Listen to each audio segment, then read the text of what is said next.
Welcome to this video where we will show you how to turn off limits on Instagram. Instagram is a popular social media platform that has various restrictions, such as the number of followers you can have or the number of comments you can leave within a certain time period. However, there are ways to bypass these limits, and in this video, we will show you how to do it. Without further ado, let's get started. Open the Instagram app on your phone. Afterwards, click on the profile picture in the bottom right corner of the screen.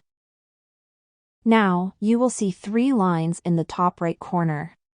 Click on them. You will now see a menu. Select the first option, Settings and Privacy, from the menu. Scroll down and you will see the option Limited Interactions. Click on it.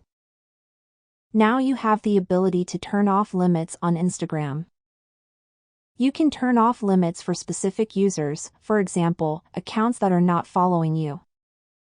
To do that, just toggle off this switch next to that account. Also, you can turn off limits for recent followers by tapping and toggling off this switch over here. If you want to completely turn off all limits on Instagram, simply tap on the Turn Off button at the bottom center. That's it for this tutorial. We hope we helped you. See you in the next video. Thank you for watching.